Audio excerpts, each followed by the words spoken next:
আপনাদের আরো একবার স্বাগত জানাচ্ছি। আপনাদের সাথে আছি আমি জুবায়ের। গত লেকচারে আমরা এরকম একটা টেবিল তৈরি করেছিলাম যেটার নাম হলো ডিএসসি কোম্পানি লিস্ট। এটার স্ট্রাকচার অনেকটা এরকম। বাট এখানে আমরা একটা খুব বড় মিস্টেক করেছি যেটা পরবর্তীতে আমরা বিপদে পড়ব। চেঞ্জ নামে আমরা একটা কলামের নাম ধরেছি। এটা অবশ্যই বদলাইতে হবে। কারণ চেঞ্জ হচ্ছে এসকিউএল এর নিজস্ব একটা ব্যাপার, চেঞ্জ একটা কোয়েরি, নিজস্ব একটা জিনিস। সো আমরা অবশ্যই যদি চেঞ্জ ধরি কলামের নাম মাস্ট বিপদে পড়বো। সো চেঞ্জ ধরার দরকার নেই। চলুন এটার নাম আমরা বদলায় দিই প্রাইস চেঞ্জ ফর এক্সাম্পল। এটা দিতে পারি আমরা by default float and then এটা যা আছে তাই থাকুক, অসুবিধা নেই। সো এবার আসেন তার মানে আমরা ID, name, price change, then percent, দেন টাইম, বাকি যা আছে তাই থাকলো গত লেকচারের মতো। নাও কাম টু দ্য পয়েন্ট যে আমরা আমাদের পিএইচপি কোডে চলে আসি। এখানে আমরা নাম, প্রাইস চেঞ্জ এন্ড পার্সেন্ট এদেরকে ইকো করেছিলাম, রাইট? ইকোটা আমরা কেটে দিচ্ছি এন্ড আমরা উপরে জাস্ট এই ক্লিন টেক্সটটাকে একবার ইকো করি। ক্লিন টেক্সটটাকে ইকো করে বিয়ার করি। এতে করে আসলে অনেক সুবিধা হবে, কারণ আমরা যখন ইকো করব প্রতিটা কোম্পানির নেম তারপরে নিচে আপডেট হচ্ছে কিনা, সার্ভারে যাচ্ছে কিনা সেটা আমরা আসলে দেখব। এনিওয়ে, সো এবার আসেন এই ডাটাবেজে আমরা তথ্য পাঠাবো। এখানে আমরা অনেকভাবে করতে পারি। প্রথমে আসলে আমরা একটা কোয়েরি চালিয়ে নিতে পারি, বিকজ একটা ডেটা ফর এক্সাম্পল প্রত্যেকটা কোম্পানি ধরেন এবি ব্যাংকটা অলরেডি ডাটাবেজে আছে, পুনরায় যদি আবার ইনসার্ট হয় তাহলে কি ডাবল হয়ে যাবে না? সো এটা আমাদেরকে চেক দিতে হবে। সো এটা চেক দেওয়ার জন্য আমরা একটা এসকিউএল কমান্ড লিখতে পারি। তার আগে চলেন আমরা আগেও এই ফাইলগুলো নিয়ে কাজ করেছিলাম পিএইচপি নিয়ে, রাইট? PHP MySQL. সো এখানে একটা কান ভেরিয়েবল রয়েছে কানেকশনের জন্য। আমি জাস্ট এটাকে নিয়ে নিলাম কান। নতুন করে বুঝিয়ে দেওয়ার কিছু নাই, রাইট? আপনারা নিশ্চয়ই সার্ভারে ডাটাবেজে কানেক্ট করতে পারেন। সো এগুলো জাস্ট যা আছে তাই। আমার এই যে ডাটাবেজের নাম হলো কি, দেন মাই ডাটাবেস, এটাকে সিলেক্ট করা আছে। আগেই যেটা করেছিলাম জাস্ট কপি পেস্ট করে নিয়ে আসলাম। নাও আমরা আসলে একটা কোয়েরি চালাবো। এখানে প্রথমে একটা কোয়েরি চালাবো। এই কোয়েরিটা অনেকটা এরকম যে ডাটাবেজে ডাটা আছে কিনা, রাইট? ডাটাবেজে ডাটা আছে কিনা এই কোয়েরি চালানোর জন্য আমরা একটা এসকিউএল কমান্ড লিখবো। বুঝাই দিচ্ছি, এটা তো আপনারা বুঝেন, রাইট? সো আমরা জাস্ট সময় নষ্ট করার চাচ্ছি না আর কি। সো এবার আসেন SQL equal to select all star sign from my table না, আমাদের এখানে টেবিলের নাম যেটা সেটা দিব আমরা। আমাদের এখানে টেবিলের নাম DSC company list, alright? So DSC company list, এই টেবিলটাকে সিলেক্ট করো। ওয়্যার ইমেল না, ওয়্যার নেম লাইক, আমরা বলবো নেম, এই যে কোম্পানি নেম, রাইট? কোম্পানি নেমটা ডাটাবেজে আছে কিনা এটা চেক করবো। নেম লাইক নেম, এই যে এই নেমটাকে অ্যাসাইন করে দিব। এই নেমটাকে যে ওই কোম্পানির নামটা আছে কিনা এটা আগে দেখো, যদি থাকে তাহলে এক ঘটনা ঘটাবো, না থাকলে অন্য ঘটনা ঘটাবো। সো এটাকে আমরা ধরতেছি রিজাল্ট, পরবর্তীতে রেজাল্ট, দেন মাই এসকিউএল কোয়েরি কন, দেন এসকিউএল কমান্ড হয়ে গেল। নাও আমরা কিন্তু আরেকটা কমান্ড লিখতে পারি না, আরেকটা কমান্ড লিখতে পারি কিন্তু সেটা হচ্ছে কি, একটা কমান্ড লিখতে পারি সেটা হচ্ছে কাউন্ট। আমরা কাউন্ট নামে একটা ভেরিয়েবল ডিক্লেয়ার করতে পারি। কাউন্ট ইকুয়াল টু এটাকে কি বলতে পারি, মাই এসকিউএল নাম্বার অফ রস, এই যে নাম্বার রস, রাইট? এটাকে আমরা নিতে পারি নাম্বার অফ রস। দেন এখানে আমরা বলতে পারি এই রেজাল্ট, যে মানে কয়টা রোতে এই নেমটা পাওয়া গেছে, এই কোম্পানি নেমটা ফর এক্সাম্পল এবি ব্যাংকটা আসলে আমার ডাটাবেজের ওই টেবিলের মধ্যে আছে কিনা, পাওয়া যাচ্ছে কিনা, সেই কাউন্টটা যদি কাউন্টটা এক বা তার বেশি হয় বা এক হয় তাহলে আপডেট করো, আর যদি এক বা তার কম হয় মানে পাওয়া যায় নাই তাহলে ইনসার্ট করো, রাইট? সো আমরা দেখতে পাচ্ছি এবার এটা কাজ করে কিনা। আমরা তো ক্লিন টেক্সটের পরে একটা বিআর ইউজ করেছি, সো আমরা একটু একো করি কাউন্টটা, ওকে? একো যে এই কাউন্টটা একটু করি, দেখি কাজ করে কিনা। এই জিনিসগুলো এমন যে লিখতে গেলে একটু প্রবলেম পড়েই আসলে, আর লেকচারের মধ্যে এরর হইলে জিনিসটা কি অনেক সময় নষ্ট হয়ে যাবে আর কি। সো দেখেন এটা এখনো পর্যন্ত হয় নাই, আমি সেভ দিইনি। সো এটা সেভ করি, মানে আমি দেখবো যে কাউন্টটা আসলে প্রত্যেকের জন্য কেমন দেখায় এবং ওয়ার্ক করে কিনা এটা প্রপারলি, এটা একটু চেক দেবো আগে। সো আমি দেখতে পাচ্ছি সবগুলো কাউন্ট শূন্য। সো আমি জাস্ট এটা আরো একটু ভালো মতো টেস্ট করার জন্য যেটা করতে পারি, সার্ভারে আমি কি করতে পারি, ইনসার্টে যেতে পারি। এই টেবিলের মধ্যে ইনসার্টে যে চলেন আমরা জাস্ট একটা নেম অ্যাসাইন করে দিব, একটা নেম অ্যাসাইন করে দেবো, জাস্ট সিম্পল জনতা এমএফ সেম নামে একটা অ্যাসাইন করে দেবো। দেন আমি আবারও লোড করবো এবং দেখবো জনতা এমএফ এর জন্য 1 দেখাচ্ছে, তার মানে এটা অলরেডি পাওয়া গেছে, বাকি সবগুলোর জন্য 0 দেখাচ্ছে। সো জনতা এমএফ এখানে থাকুক, ওকে? আমাদের বুঝতে অনেক কিছু সুবিধা হবে। একটা ডাটা ধরেন ঢুকাই রাখছি, অসুবিধা নেই। তাহলে আমরা দেখতে পাচ্ছি একটা ডাটার জন্য এক হয়েছে, বাকিগুলো 0। সো আমরা এইভাবে এবার কাউন্টের উপর বেস করে কিন্তু আমরা কি করতে পারি, একটা কন্ডিশন লিখতে পারি যে ইফ যদি then count greater than or equal 0, greater than or equal 1, এক বা তার বেশি হয়, রাইট? তাহলে অলরেডি ডাটাবেজে সে আছে। অথবা আমি বলতে পারি ইকুয়াল টু 1 হয়, তাহলে এটা আছে। আমি এভাবে লিখলাম, ধরেন এক বা তার বেশি হয় তাহলে ডাটাবেজে অলরেডি আছে। তাহলে আমার পরবর্তী কোয়েরিটা কি হওয়া উচিত, পরবর্তী এসকিউএল কোয়েরিটা হওয়া উচিত কি, আপডেট করা, রাইট? তাহলে আমি এসকিউএল 2 নামে একটা করতে পারি। এসকিউএল 2 ইকুয়াল টু আমি বলতে পারি ডাবল কোটেশনের মধ্যে আমি একটা কোয়েরি লিখবো। এই কোয়েরিটা কি, আপডেট মানে অলরেডি তো আছে। কাউন্ট 1 মানে কি, এই যে যেমন আমি একটা ঢুকাই দেখছি অলরেডি জনতা এমএফ, এখন একটা যেহেতু অলরেডি আছে ধরেন, তো ওটা কি আর ইনসার্ট করা দরকার, সেটা আপডেট করা উচিত, প্রাইস এগুলো আপডেট করা উচিত, right? So update DAT update, then টেবিলের নাম হচ্ছে এটা, এই টেবিল সেট, রাইট? সেটের পরে আমরা দিব হচ্ছে কি, নেম তো হয়ে গেল, নেমের মাধ্যমে আমরা কোয়েরি করবো। সো আমরা প্রাইসটাকে অ্যাসাইন করে দেবো, প্রাইস ইকুয়াল টু, দেন আমরা বলবো ফর এক্সাম্পল এই যে এখান থেকে পাওয়া প্রাইসটা, আমি জানি না এখানে দেওয়া ঠিক হচ্ছে কিনা, সিঙ্গেল কোড দেওয়া ঠিক হচ্ছে কিনা, যেহেতু এটা একটা ফ্লোট, সার্ভারে আমরা এটাকে ফ্লোট হিসেবে ধরেছি, রাইট? স্ট্রাকচারালি প্রাইসটাকে ফ্লোট। সো দেখি ওয়ার্ক করার কথা, এটাই হচ্ছে বেস্ট প্র্যাকটিস হওয়ার কথা। So set price equal to price, then comma দিয়ে আমরা বলবো চেঞ্জ, সার্ভারে আমরা একটা কলামের নাম ধরেছি price change equal to, right? Price change equal to, then single কোটেশনের মধ্যে আমি বলবো $সাইন দিয়ে আমি বলবো চেঞ্জ, রাইট? এই চেঞ্জটা যেটা অলরেডি আমার ডিএসসি থেকে নিয়ে আসতেছে, সেই চেঞ্জটা প্রাইস চেঞ্জের মধ্যে রাখো। অ্যান্ড দেন কমা দিয়ে আমরা বলবো percent, PERCENT percent equal to পার্সেন্টটাকে আমি অ্যাসাইন করে দিব। কোন পার্সেন্টটাকে ডলার সাইন দিয়ে সিঙ্গেল কোটেশনের মধ্যে PERCENT%। আমার একেবারেই এরর দেওয়া শুরু করছে। অনেকক্ষণ ধরে টানা আসলে লেকচার বানাচ্ছেন, টানা কাজ করতেছি, বেসিক একটা রেজিস্টার দিতে হবে। So percent equal two percent হয়ে গেল।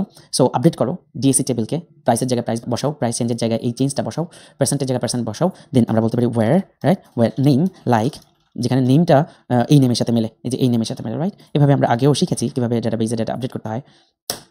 Name like name, where name like name. তার মানে কি দাঁড়ালো যে ও আসলে যদি কোনো মানে ডাটাবেজে কোনো কোম্পানির নাম থেকে থাকে ওইটা আসলে আপডেট করবে তার প্রাইস চেঞ্জ অ্যান্ড পার্সেন্ট। এলসের ক্ষেত্রে আমি এই SQL2 ইকুয়াল টু অন্য একটা কমান্ড লিখতে পারি। SQL2 ইকুয়াল টু তখন আসলে আমার কমান্ডটা একটু বদলায় যাবে।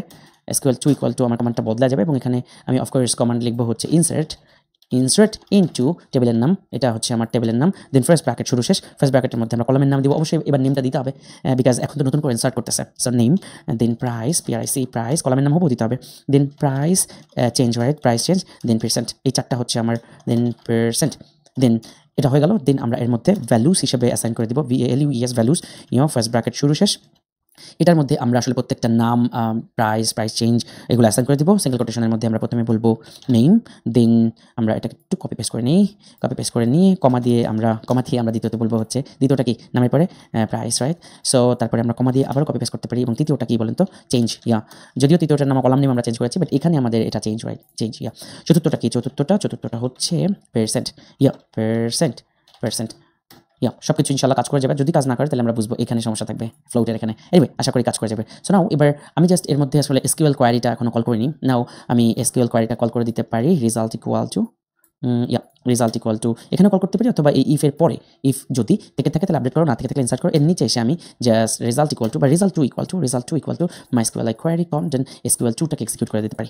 SQL2 অলরেডি কন্ডিশনের ভিত্তিতে হচ্ছে, যদি কিনা ওই কোম্পানির নামটা ডাটাবেসে থেকে থাকে তাহলে আপডেট কোয়ারি কল হচ্ছে, আর যদি কিনা ওই কোম্পানিটা ডাটাবেসে না থেকে থাকে তাহলে ইনসার্ট কোয়ারি কল হচ্ছে। Very simple. অ্যান্ড পরের লাইনে এসে এটা এক্সিকিউট হয়ে যাচ্ছে। অ্যান্ড আমরা একো করতে পারি ইফ যদি রেজাল্ট2 সত্যি হয় আর কি, ইফ দেন ফার্স্ট ব্র্যাকেটের মধ্যে আমরা বলতে পারি রেজাল্ট2, যদি রেজাল্ট2 সত্যি হয় তাহলে একো করতে পারি যে ডাটা আপডেটেড আর কি, বা data updated or inserted, data updated. So এই লাইনটাকে আমরা কিন্তু এখানে সরাসরিও লিখতে পারতাম, এখানেও সরাসরি লিখে দিতে পারতাম, এরকম রেজাল্ট2 ইকুয়াল টু SQL2, ওকে, এখানেও লিখে দিতে পারতাম। অ্যান্ড দেন আমরা কিন্তু সরাসরি একো করে দিতে পারতাম রেজাল্ট2 যদি সত্যি হয়। ফর এক্সাম্পল ইফ যদি একটু কন্ডিশনের ভিত্তিতে যাতে আসলে ওয়ার্ক করে কিনা ঠিকভাবে অথবা কোনো, ওকে, দেন একো করি হচ্ছে কি বলবো আমরা একো করে, এটা হচ্ছে আপডেটেড, ডাটা আপডেটেড, মানে আপডেট করা হয়েছে, আগে ছিল already data updated.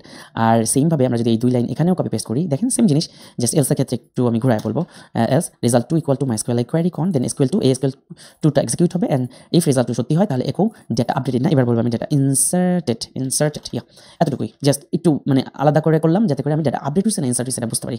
So let's check it out. আমরা এটাকে প্রথমে একটু সেভ করে ফেলি অ্যান্ড দেন পুনরায় একটু রান করে বোঝার চেষ্টা করি যে ঘটনাগুলো কীভাবে ঘটতেছে। এনিওয়ে সো আমার একটা কুইক ব্রেক নেওয়া দরকার, এই লেকচারটা শেষ করে একটু ব্রেক নিব বিকজ আসলে অনেক টায়ার্ড লাগতেছে। সো আমি দেখতে পাচ্ছি প্রথমটার ক্ষেত্রে আমি দেখতে পাচ্ছি জনতা এমএফের ক্ষেত্রে ডাটা আপডেটেড, পরবর্তীটা ডাটা ইনসার্টেড, তারপরটা ডাটা ইনসার্টেড, বাকি সবাই ডাটা ইনসার্টেড, বাট শুধুমাত্র প্রথমটার ক্ষেত্রে data updated. Because of what, শুধুমাত্র প্রথমটার ক্ষেত্রে ডাটাটা আগে ছিল, অলরেডি আমি একটা জনতা এমএফ বসায় রাখছিলাম। So let's check it out. আমাদের ডাটাবেজে আমরা একটু চেক করে দেখি। আমরা দেখতে পাচ্ছি প্রচুর ডাটা চলে আসে, প্রায় 396টা কোম্পানির নাম, ওই কোম্পানির প্রাইস কত, প্রাইস চেঞ্জ কত, পার্সেন্টেজ কত, সব কিছু চলে আসতেছে। এবং ফ্লোট ভ্যালু, এই যে প্রাইস চেঞ্জ কোনটা মাইনাস কত পার্সেন্ট, কোনটা কত পার্সেন্ট, রাইট। এখন আসেন একবার আপনি চিন্তা করেন যে 396টা কোম্পানির তথ্য কিন্তু এখন আছে, আমার ডাটাবেজে অলরেডি আছে। এখন আমি পুনরায় আবার যদি DSE.PHP-কে আবার লোড করি তাহলে কি পুনরায় যদি আবারও ডাটাগুলো ইনসার্ট হতো তাহলে তো 600টা কোম্পানি হয়ে যেত, একটা দুইবার হয়ে যেত, রাইট। আমাদের কিন্তু ওই সুযোগ নাই বিকজ আমরা ট্যাকেল দিয়েছি দেখেন, এবং প্রত্যেকবার ডাটা আপডেটেড নট ইনসার্টেড। তার মানে 396টা ডাটাই এখন ঠিকই আছে, জাস্ট আপডেট হয়েছে, just price change and percent update হয়েছে, আর কোম্পানির নাম তো সবসময় এক। এখন আসেন যে আপনার ডাটাটা যদি একদম ব্লাঙ্ক অবস্থায় থাকতো, ফর এক্সাম্পল আমি এই ডাটাবেজে আছে, রাইট, DSE কোম্পানি লিস্ট, এই ডাটাবেজে আছে, আমি একটু কপি করে নেই টেবিলের নামটা, আমরা চলে যাবো SQL-এ, আমরা জাস্ট একটা কমান্ড লিখবো ট্রাঙ্কেট। বাই দ্য ওয়ে এই কমান্ডটার মানে হলো ওই ডাটাবেসটা পুরো ফাঁকা করে দেওয়া, ট্রাঙ্কেট কোম্পানি লিস্ট, এই ডাটাবেসটা পুরো ফাঁকা করে দাও, আইডি মেডি সব রিসেট করে 0 করে দেওয়া আর কি। সো এই টেবিলটা আর কি, সরি ডাটাবেস না, সো এই ডাটাটা একদম ফাঁকা ব্ল্যাঙ্ক হয়ে গেল। তোমরা যদি আমি আবারও এই PHP ফাইলটাকে কল করি দেখবো সবগুলো ডাটা ইনসার্টেড, বিকজ এই মুহূর্তে ডাটাবেসে একদম ফাঁকা ব্ল্যাঙ্ক, কিচ্ছু নাই, নাল আছে। সো ওই টেবিলের মধ্যে আলটিমেটলি সব ডাটা ইনসার্ট হয়ে গেল, সব ডাটা ইনসার্ট হয়ে গেল, টোটাল 396টা। এবার আসেন যে শেয়ার মার্কেটে যদি একটা কোম্পানি নতুন যুক্ত হয়, 397তম কোম্পানি, তাহলে কি হবে বলেন তো, একাই কিন্তু আপনার এই কোড একাই ওটাকে নিয়ে ডাটাবেসের লাস্টে বসা দিবে, অলরাইট। আর যদি এই PHP কোডটাকে আপনারা এখন বারবার এক্সিকিউট করেন তাহলে কি হবে, ডাটা একাই আপডেট হয়ে যাবে, প্রাইস আপডেট হয়ে যাবে। নাও আপনাদের মনে হইতে পারে যে ভাই এখন বারবার বসে বসে এই টেবিলটা অথবা এই পিএইচপি ফাইলটা এক্সিকিউট করবে কে? এটা নিয়ে পরে আসতেছি, এটা নিয়ে তো খেলা আছে। এটা নিয়ে আপনার টেনশন করতে হবে না। ধরেন আপনার এই পিএইচপি ফাইলটা আমি এক্সিকিউট করে দেবো, ওকে? এটা নিয়ে আপনার টেনশন নাই। সো আপনার ডাটাবেজে আপ টু ডেট শেয়ার মার্কেটের কোম্পানির তথ্য থাকলেই তো হইলো। এবং ওই পিএইচপি ফাইলটা ধরেন আমি রান করে দেবো প্রতি মিনিটে, অসুবিধা নাই। সো এতটুকু পর্যন্তই থাকুক আপাতত। এতটুকু পর্যন্ত আপনারা আমার সাথে নিশ্চয়ই প্র্যাকটিস করেছেন। প্র্যাকটিস করে আজকের হোমওয়ার্ক মাস্ট জমা দেবেন। আমি দেখবো প্রত্যেকের হোমওয়ার্ক আমি দেখবো। সেটা কি আমি মুখে বলে দিই, ওকে? আমি একটু টায়ার্ড, আমি বের হবো। সো আমি আর কথা বাড়াইতেছি না, আপনাদেরকে এখন বুদ্ধিমানের জন্য ইশারাই কাফি এই যাত্রা এসে। সো ডাটাবেজে আপনি তথ্য পেলেন, আমি জানি আপনার তথ্যটা হালনাগাদ করতে হলে আপনাকে এই পিএইচপি ফাইলে চাপ দেওয়া লাগতেছে। এই চাপ দেওয়া দিয়ে পরে দেখতেছি আমি, বাট আপাতত এই স্টেজে আপনার ৩৯৬টা ডাটা, শেয়ার মার্কেটের ডাটা আপনার কাছে আছে, কোম্পানির নাম, দাম, আইটেম ইত্যাদি সবকিছু আপনার কাছে আছে। এবার এই তথ্যগুলো নিয়ে সুন্দর করে রিসাইক্লিয়ার ভিউ অথবা লিস্ট ভিউ ব্যবহার করে অ্যাজ নাইস অ্যাজ পসিবল, যত নাইস করে সম্ভব আপনি সার্ভার থেকে এখন এই ডাটাগুলো নিয়ে জেসন এপিআই তৈরি করে অ্যাপসে সুন্দর করে শেয়ার মার্কেটের এই সবগুলো কোম্পানির নাম সেখানে সার্চ অ্যাড করেন, সেখানে রাইট সুন্দর করে উপস্থাপন করেন। সোজা কথা, সুন্দর করে উপস্থাপন করা এখন আপনার কাজ। আর আপনার ডাটাকে এখন আপ টু ডেট করে দেওয়া, অটোমেটেড করে দেওয়া দায়িত্ব আমার। বাট এই কাজটা আগে আপনি জমা দেন সুন্দর করে, একদম মানে মনে হবে একদম প্রফেশনাল অ্যাপস। ঢুকলে রিসাইক্লিয়ার ভিউ প্রত্যেকটা আইটেম, এখন এখান থেকে ডাটা নিয়ে নাম, প্রাইস আর ইয়াকে সুন্দর করে জেসন অ্যারে করে আউটপুট করে আপনি অ্যাপসের মধ্যে সুন্দর করে দেখা দেন, ওকে? এটা হচ্ছে আপনাদের হোমওয়ার্ক। আজকে এই লেকচার নাম্বার কত আমি জানি না, এই লেকচার নাম্বার দেখে লেকচার নাম্বার সহ হ্যাশট্যাগ আপনার student ID, hashtag season 3 and of course সুন্দর একটা কাজ আমাকে জমা দেন শেয়ার মার্কেটের এই ব্যাপারটা নিয়ে। তো আর কথা না বাড়াই, শুধু এতটুকুই বলবো যে আপনার ধৈর্য ধরে কাজ করেন, নিয়মিত প্র্যাকটিস করেন, সব কিছু আমাকে দেখান। আমরা যেহেতু শুরু করেছি এর একটা শেষ থেকে ছাড়বো। দেখা হচ্ছে পরবর্তী কোনো লেকচারে।